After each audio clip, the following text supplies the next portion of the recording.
미국의 유명한 가수이면서 라디오 방송인으로 크게 성공했던 에릭 칸토라고 하는 사람이 있습니다. 그는 성공을 위해 정신없이 달리는 전형적인 미국 청년입니다. 앞뒤를 가리지 않고 열심히 공부했고 열심히 일했으며 열심히 뛰었던 또 뛰는 그런 청년이었습니다. 그러던 어느 날 그는 시골에 있는 어머니로부터 한 줄밖에 안 되는 짧은 편지를 받습니다. 어머니가 보낸 이 짧은 편지의 글에 자신이 얼마나 충격을 받았는지, 이것을 교훈 삼아 살아왔기에 이만큼의 인생을 살 수 있었다고 나중에 그는 고백합니다. 그 어머니의 편지의 내용은 다른 것이 아니라, 에디야, 너무 빨리 달리지 말아라. 그렇게 하면 주변의 좋은 경치를 하나도 못 보고 그냥 지나친단다. Don't go too fast. 이 짧은 편지를 받은 이 에디는 깊은 생각에 잠기게 됩니다. 그리고 자신의 수첩에 다음에 4가지의 질문을 써놓고 평생 이 질문을 던지고 살았다고 합니다. 하나는 나의 삶이 야심을 위해, 맹목적인 야심을 위해 사는가, 아니면 가치 있는 일을 위해 사는가. 여러분, 인간의 가장 잘된 인간의 평가를 우리가 어떻게 평가할 수 있을까요? 많이 벌었느냐, 많이 배웠느냐가 아니라 얼마큼 그가 가치 있는 일에 또 가치 있는 인생을 살았느냐, 그것이 인간의 평가의 기준이 아닐까요? 내가 하는 일이 단순히 나의 욕망을 위한 일이냐, 아니면 내가 하는 일에 가치가 있느냐. 또 하나 있다고 하면 나는 경력을 위해 일하느냐, 아니면 가족을 위해 일하느냐, 누구를 위해 일하고 있느냐는 물음입니다. 세 번째가 있다면 내가 물질적인 성공을 원하느냐, 아니면 인생의 참다운 보물을 위해 추구하고 사느냐.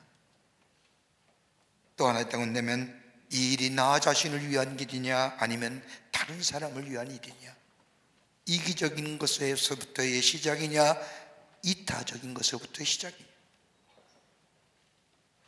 이 4가지의 질문을 비추어 그는 선택하며 결정했을 뿐만 아니라 그 선택과 결정이 오늘의 자신을 만들었다고 그는 회고하며 고백하는 것을 들을 수가 있습니다. 오늘 우리가 읽은 이 본문의 말씀은 예수님께서 다시 이 땅에 오시는 날 재림하실 때에 모든 사람 앞에, 모든 사람이 다 하나님의 심판대 앞에 설 때에, 오늘 특별히 오늘 본문의 말씀은 예수 믿는 사람들이 하나님의 심판대 앞에 서서 심판받을 것에 대한 예언의 말씀입니다. 여러분, 예수 믿는다고 해서 심판 안 받는 게 아니라 주님이 다시 오시면 다 모두 다 주님 앞에 서야 합니다. 이것이 먼 미래에 되어질 일이라고 생각할지 모르겠지만 지금 있어질 일이요, 오늘 우리에게 주어진 말씀입니다. 근데 오늘 본문의 말씀인 마태복음 25장 32절과 33절의 말씀을 보면, 목자가 양과 염소를 구별하여 양은 그 오른편에 염소는 왼편에 두리라고 말씀하십니다. 마치 목자가 양과 염소를 구별하는 것처럼 그런 때가 가까이 오고 있다는 겁니다. 들에서 풀을 뜯던 양과 염소를 다 불러서 우리에 들여보낼 때에 염소는 이쪽으로 양은 저쪽으로 갈라놓듯이 그렇게 심판하신다는 겁니다. 이럴 때에 양의 편에 섰던 오른편에 있는 자들, 오늘 성경의 말씀을 보면 의인이라고 칭하는 자들이 묻습니다. 의인 있는 자들에게 말씀하십니다. 내가 줄일 때 너희가 먹을 것을 주었고, 내가 목마를 때에 마실 것을 주었으며, 내가 헐벗을 때 입을 것을 주었고, 내가 감옥에 있을 때에 찾아왔고, 내가 병들었을 때에 돌아보았느니라. 착한 사람들아, 창세에서부터 준비한 저 영원한 나라, 그 하나님의 나라에 들어가리라고 말씀합니다. 이 말을 들은 의인들이 예수님께 묻기를, 주여 어느 때에 우리가 주님을 도왔습니까? 우리는 주님을 본 일도 없는데요, 시간적으로나 공간적으로나 전혀 그러한 일이 없었습니다. 주님을 만나 도와드린 일이 한 번도 없었습니다 라고 말하자 예수님께서 말씀하기를, 소자 중 하나에게 행한 것이 곧 나에게 행한 것이니라. 오늘 본문의 말씀을 보면 적은 자에게 한 일이 곧 내게 행한 일이죠. 그리고 악한 자들이라고 염소편의 선자들에게 예수님이 말씀하십니다. 내가 배고플 때에 너희가 먹을 것을 주지 아니하였고, 내가 목마를 때에 마실 것을 주지 아니하였고 내가 병들었을 때에 돌아보지 아니하였고 내가 감옥에 있을 때에 찾아보지 아니하느니라고 말씀하시면서 악한 자들아 나를 떠나 저 마귀와 그 사자들 위하여 예비된 영원한 불에 들어가리라 말씀합니다. 이 말들은 염소편에 선 악한 사람들이 예수님께 묻습니다. 주여 언제 우리가 주님을 만났습니까? 주님께서 오셨다야 하면 우리가 그렇게 무심할 수 있겠습니까?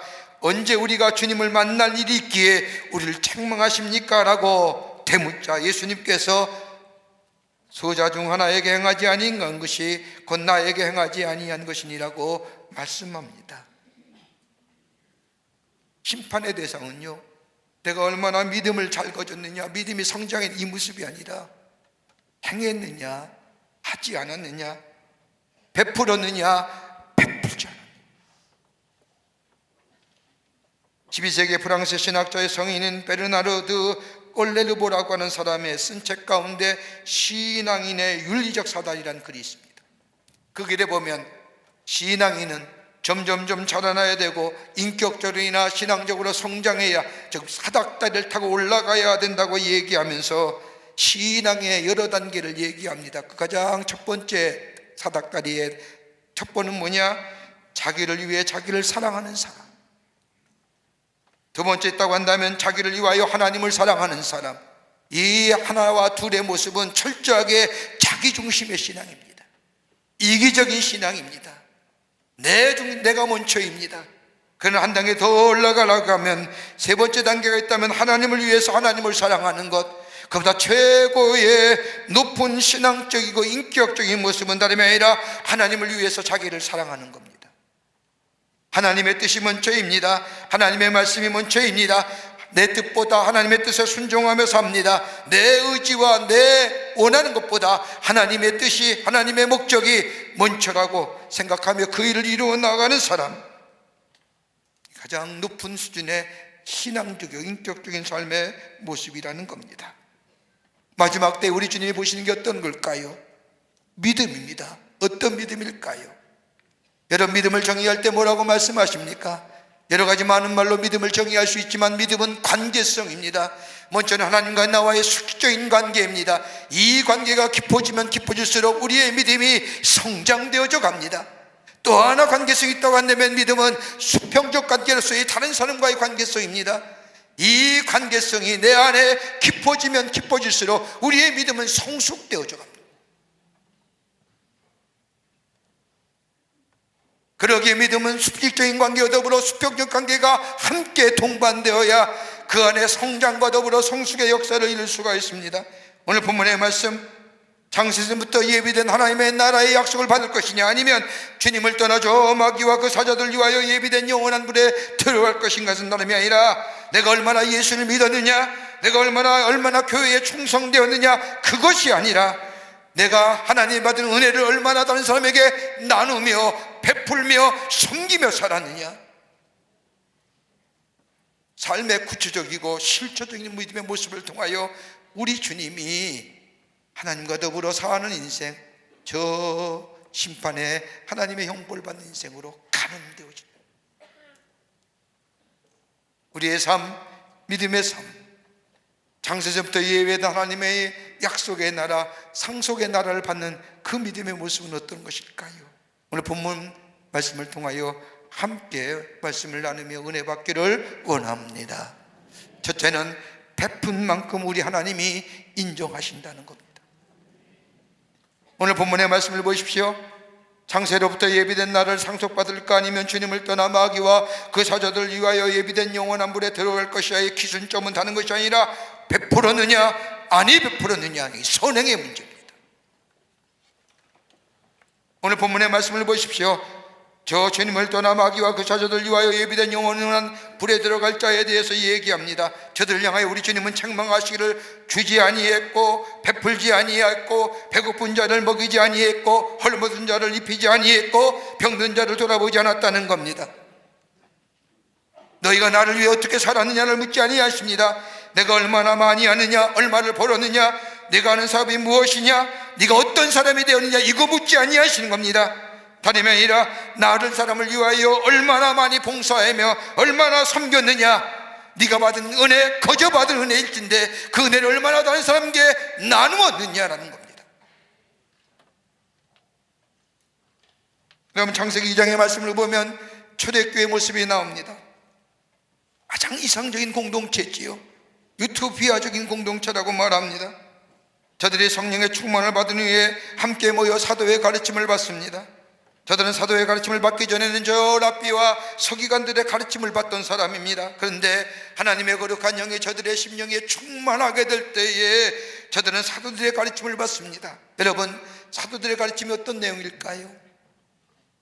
저 서기관들과 랍비의 내용일까요? 아닙니다. 예수님이 사셨던 삶의 모습들, 무슨 말씀을 하시고 어떤 일을 하시고 어떻게 행하셨는가, 저들이 보고 저들이 받은 바를 그대로 사람들에게 전하게 됩니다. 그런데 초대교회 저 사도행전에 나오는 공동체는 듣는 것으로만 그치는 것이 아니라 예수께서 하신 일, 하신 말씀을 그대로 저들의 삶 속에 실천해 갑니다. 그러기에 그들은 자신의 소유를 자식 것으로 생각하지 아니하고 다 내어놓아 함께 더불어 살아갑니다. 나눕니다.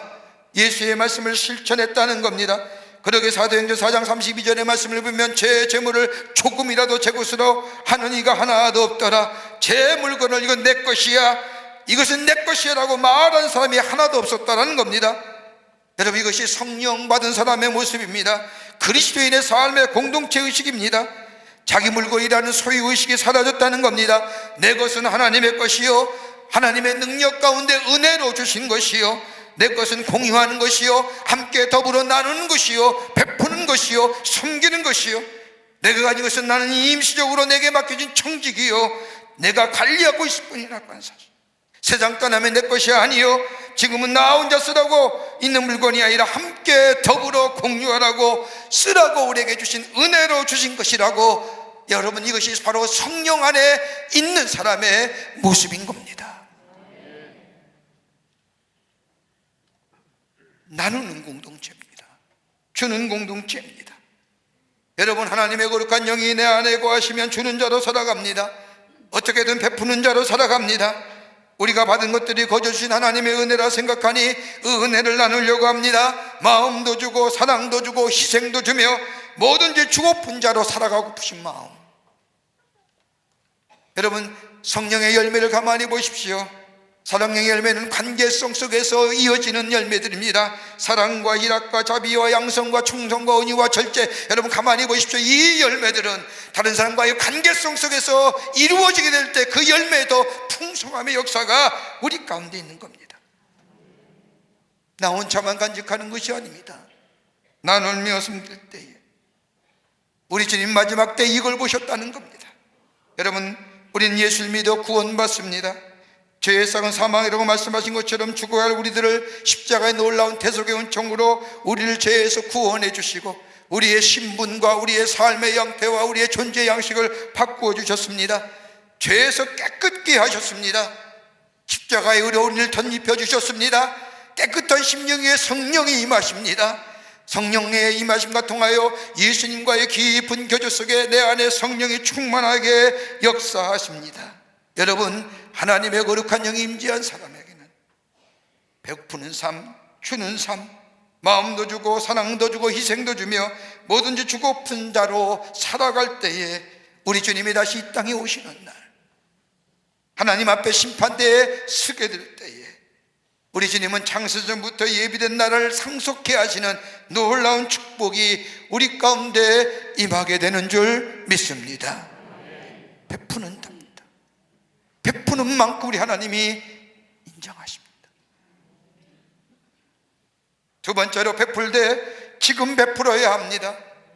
오늘 본문의 말씀에 25장 37절의 말씀을 보면 이에 의인들이 대답하여 이르되 주여 우리가 어느 때에 주께서 줄인 것을 보고 음식을 대접하였으며 목마르신 것을 보고 마시게 하였나이까. 25장 44절에 악인도 얘기합니다. 악인이다 일컬음 받는 사람들도 그들도 대답하여 이르되 주여 우리가 어느 때에 주께서 주린 것이나 목마른 것이나 나그네 되신 것이나 헐벗은 것이나 병드신 것이나 옥에 갇힌 것을 보고 공양하지 아니하더니까. 사람들은 시간과 장소에 다른 때를 말하지만 우리 주님은 시간이나 장소를 말하는 것이 아니라 내가 만난 그 시간, 쉽게 말하면 지금이 그때라는 겁니다. 장소나 시간이 정해진 것이 아니라 내 앞에 어렵고 힘든 사람이 있다면, 도와줄 사람이 있다면, 너를 필요로 하는 사람이 있다면 어느 때가 바로 그때요, 지금이라는 겁니다. 바로 지금이 도울 시간이요, 너의 도움을 필요로 하는 시간이라는 겁니다. 그러기에 도와야 한다는 겁니다. 언제요? 지금이요. 여러분, 누가복음 10장의 말씀을 보면 우리가 잘 아는 선한 사마리아 사람의 비유가 나옵니다. 간단한 비유지요. 한 사람이 예루살렘을 떠나 여리고를 내려가다가 강도를 만나서 거의 다 죽게 되었습니다. 숯불 사이에 던져진 그 사람, 레위 제사장이 지나갑니다. 신음소리를 들으면서도 불구하고 모른 채 지나갑니다. 레위 사람도 그 신음소리를 들었는데 모른 채 하고 지나갑니다. 그러나 사마리아 사람은 길을 멈추고 그를 돌보아 줍니다. 너희가 없인 여기며 상종하기를 꺼려하는 저 사마리아 사람이 그를 돌보아 주었다. 이걸로 얘기 끝나는 것이 아니라 그 다음에 주님이 묻습니다. 누가 너의 이웃이냐? 예수님이 말씀하신 누가 너의 이웃이냐고, 이 물음 속에 누가 사람다운 사람이냐? 인간이 도대체 어떤 인간의 모습이 되어야 하느냐? 오늘 그리스도인이라고 한다면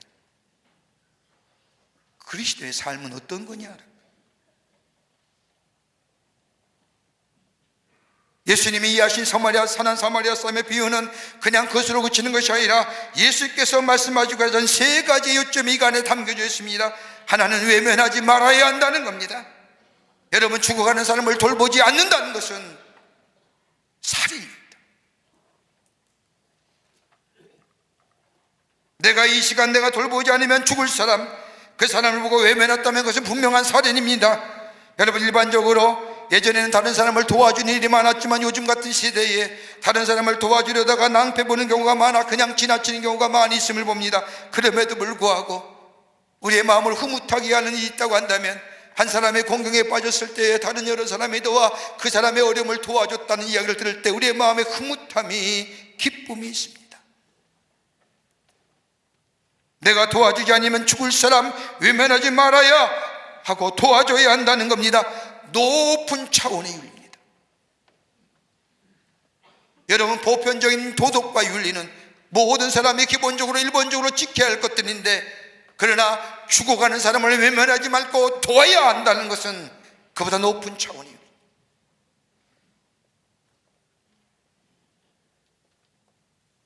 내가 손을 쓰지 않아 죽었다면 내 책임이라는 거예요.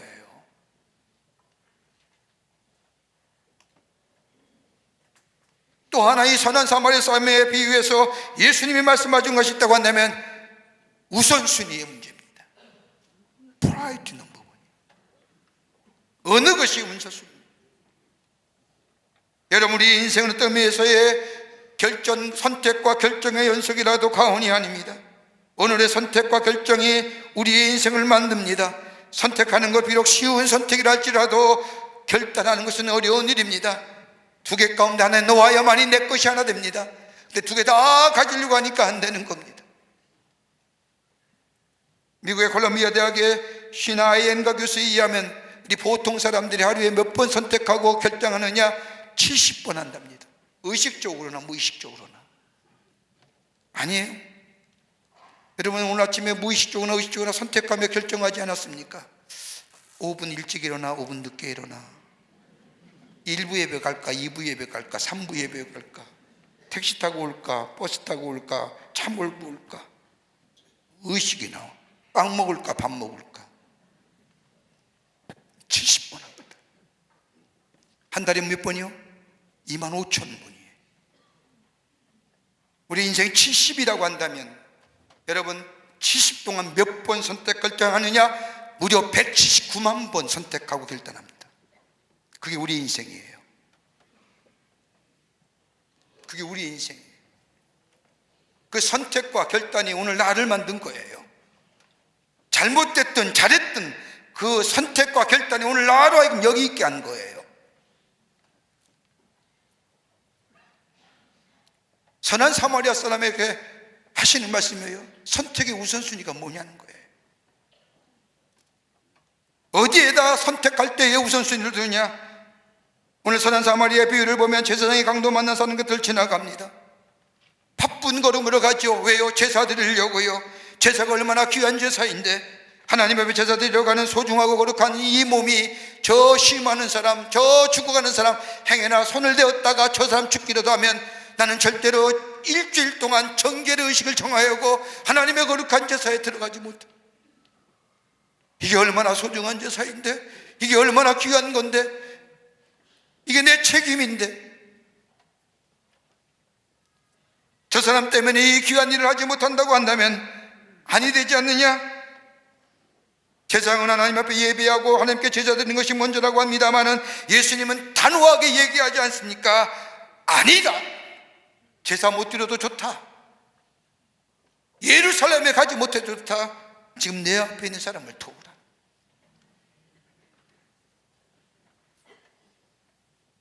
내 사람도 마찬가지입니다.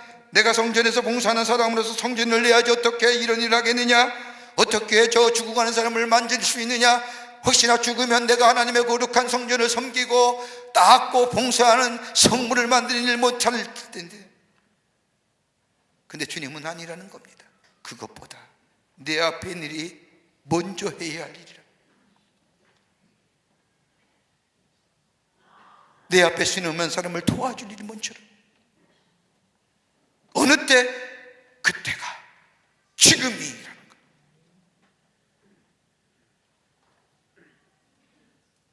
덴마크와 스웨덴이 전쟁을 할 때 일입니다. 덴마크 병사 하나가 발에 부상을 입었는데 자꾸 피가 흘러나는 바람에 비가 많이 쏟아서 목이 말라 견딜 수가 없었습니다. 그래서 여기저기 물을 찾아 전장을 헤매고 다녔습니다. 물 한 모금이라도 좋으니 물을 마시고 싶었습니다. 헤매다가 물병 하나를 발견하고 그것을 딱 붙잡았습니다. 가만히 보니까 동시에 그 자리에서 부상당해가지고 죽어가는 스웨덴 병사가 보이는 겁니다. 그러면서 생각하기를 나도 목마르지만 저 사람도 나 못지않게 목이 마르겠구나. 생각에 그는 누워있는 사람이 적군이라는 것을 잊어버리고 그에게 물을 먹이려고 다가갔는데 스웨덴 병사가 총을 끄더니 그를 향해 총을 쏩니다. 총알은 아슬아슬하게 어깨를 스치고 지나갑니다. 스웨덴 병사는 총을 쏜 후에 더 이상 힘이 없는지 털썩 총을 내려놓고 쓰러집니다. 얼마간의 시간이 지나고 이 덴마크 병사는 깨어있어요. 그리고 스웨덴 병사에게 다가가 이야기합니다. 내가 물을 다 한 병 다 주려고 했는데 당신 나에게 총을 쏘는 바람에 반만 줄게.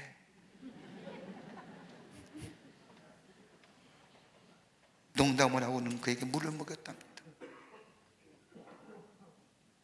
나에게 양령하여 총을 쏜다고 해서 목이 말라가는 사람에게 물을 안 먹여도 되는 것이 아니라 우리 주님은 분명히 얘기합니다. 줘라. 어느 때? 지금이 바로 그때다. 성경은 우리에게 분명히 말씀하지 않습니까? 원수가 줄거든 먹이라, 원수가 목마르든 마시우라. 이것이 주님의 마음이요. 그때가 어느 때요? 지금이 바로 그때라는 겁니다. 다른 사람을 향하여 구원의 손길, 베푸는 손길, 나눔의 손길이 펼 때에 우리 하나님께서 그 행함을 보시고 창세로부터 예비된 날을 허락하여 주십니다. 이것이 바로 성숙합니다. 끝으로 필요한 자에게 베푼 자가 하늘의 상급을 누리게 됩니다. 오늘 본문의 말씀을 보면 누구에게 베풀어야 하느냐, 대상이 누구냐 하는 겁니다.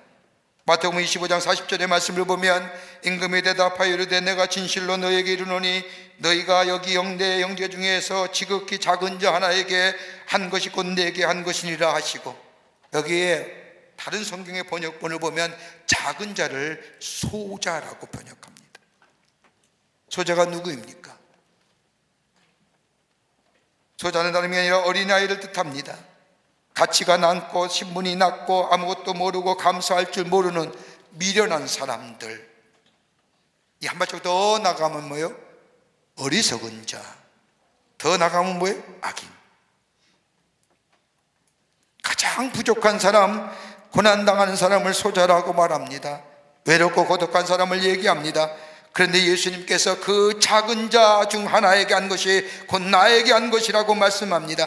가치가 낮고 신분이 낮으며 아무것도 모르고 감사할 줄 모르는 그 소자와 예수님은 뭐예요? 동일시한 거예요. 구분하신 게 아니에요. 미련하고 어리석고 고독하고 소외당한 자, 우리 주님이 동일시 여긴 거예요. 아무리 각 신분이 낮고 감사할 줄 모른다 할지라도 우리 예수님은 같게 여겼다는 겁니다. 여러분, 사도행전 9장의 말씀을 보세요. 바울의 회심의 사건이 기록되어져 있습니다. 예수 믿는 사람이 저 다메섹에 있다는 얘기를 듣고 살기가 등등한 이 청년 사울은 자신이 믿는 이 종교의 신념 속에, 자신이 믿는 이 유대교의 탁월성에, 저 예수 믿는 사람 다메섹에 모여있다는 사람 얘기를 듣고 그들을 잡아 오기 위해서 기세등등하게 다메섹으로 내려가는 도중에 부활의 주님을 만납니다. 그 사건이 사도행전 9장 3절과 5절 말씀에 기록되어 있습니다. 부활의 주님이 사울에게 나타나여 하시는 말씀이, 사울이 길을 가다가 다메섹에 가까이 이르렀으니 호련히 하늘로부터 빛이 그를 둘러 비추는지라 땅에 엎드려 들음에 소리가 있어 이르되 사울아 사울아 내가 어찌하여 나를 핍박하게 하느냐 하시거늘 대답하여 주여 누구시니까 이르시라는 내가 박해하는 예수라. 여러분 보세요. 부활의 주님이 사울에게 나타나여 하신 말씀이 뭡니까? 사울은 생각합니다. 내가 핍박하는 사람은 예수 믿는 사람이요, 내가 죽인 사람은 스데반인데 우리 주님은 뭐예요? 저 핍박받는 예수 사람과 이 주님이 동일시요.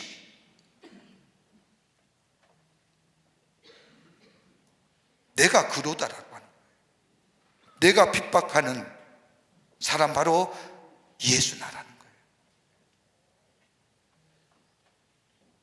여기에 바울은 변하지 않습니까?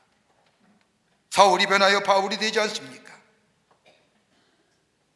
여러분, 예수님도 당신의 제자인 저 사랑하는 제자들과 동일시 여기셨습니다. 마태복음 10장 40절의 말씀을 보면 너희를 영접하는 자 곧 나를 영접하는 것이요 나를 영접하는 자는 나를 보내신 이를 영접하는 것이라. 여러분, 주의 사람, 주의 일하는 종들, 우리 예수님은 동일시 여기십니다. 그분들일 뿐까요? 우리 주님은 우리를 동일시 여기십니다. 우리가 괴로울 때 우리 주님도 괴로워하십니다. 우리가 슬플 때 우리 주님도 슬퍼하시고요, 우리가 아파할 때 우리 주님도 아파하십니다. 우리가 너무너무 힘들어 신음하여 기도하지 못할 때에 우리 주님이 우리를 위하여 나를 대신하여 동일시 여기시며 기도해 주십니다.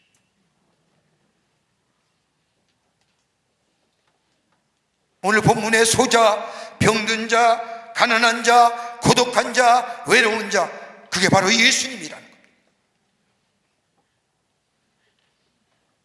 그들의 행할 일, 도움을 필요하는 자들을 돕는 것이 바로 우리가 예수님께 행한 일이라는 겁니다.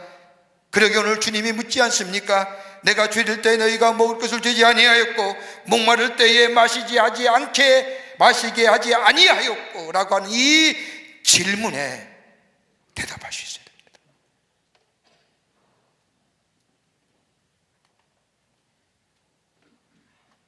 예수님은 당시 율법주의자들의 윤리와 욕을 요구하는 것이 아닙니다.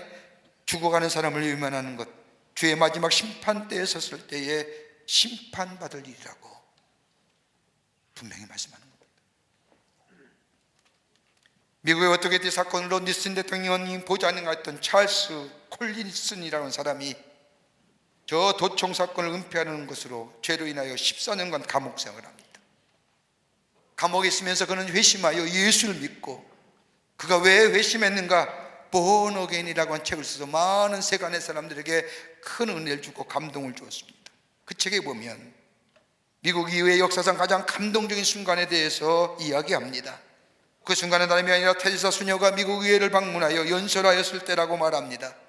미국 의회 의원들이 대부분 연설자들에게 박수를 아끼지 않는 법인데 이상하게도 테레사 수녀가 연설을 마치자 그 누구도 박수를 치지 않았다는 겁니다. 오히려 깊은 침묵과 정적만이 감돌았습니다. 그 일은 다름이 아니라 테레사 수녀부터 받은 진한 감동과 전율 때문이었습니다. 그 전율과 그 감동은 다름이 아니라 마지막으로 테레사 수녀가 던진 말 한마디 때문이었습니다.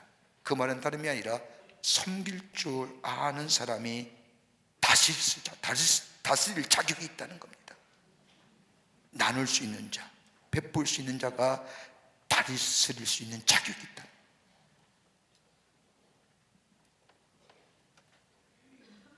코로나 이후에 우리가 전도하기가 쉽지 않다는 얘기 듣습니다. 아니, 전도하기가 어렵다고 얘기합니다. 한 사람 예수 믿게 하는 게 이렇게 힘들까? 절로 고백이 나옵니다. 그러나 주는 자 될 때, 베푸는 자 될 때에, 나눔의 사람이 될 때, 저 인도의 간디가 말한 것처럼 굶주린 배를 안고 잠절에 들어갈 수밖에 없는 사람에게 하나님을 납득시킬 수 있는 유일한 방법은 다름이 아니라 빵을 주는 것이다. 나누는 것, 섬기는 것, 베푸는 것. 우리 가난하고 소외되고 이웃 고독한 자에게 나누는 것이 곧 예수님을 대하는 것. 이 삶이 우리 가운데 있게 될 때에 창세적으로부터 예비한 하늘의 상급을 누리는 복된 인생의 삶을 살아가게 될 줄 믿습니다. 지금이 그때입니다. 모으는 날이 아닙니다. 베풀고 나누는 우리의 삶을 통하여 예수 그리스도의 복음이 전하고 이 땅에 하나님 나라의 평화가 임하는 이 놀라운 역사를 이루고 가시는 여러분과 저와 되시기를 주의 이름으로 축원합니다. 하나님 감사합니다. 저희들 주께서 사랑해 주셔서 하나님의 백성 삼으심에 감사합니다. 주님이 그러했듯이 오늘 우리의 삶도 베풀고 나누고 섬기는 삶 되어 이 땅에 하나님 나라를 이어가는 저희들 되게 하시고 주의 놀라운 약속의 성취를 누리며 찬송을 드리며 하나님 앞에 영광을 돌리는 저희들의 삶으로 삼아 주시옵소서. 감사하오며 예수님의 이름으로 기도하옵나이다. 아멘.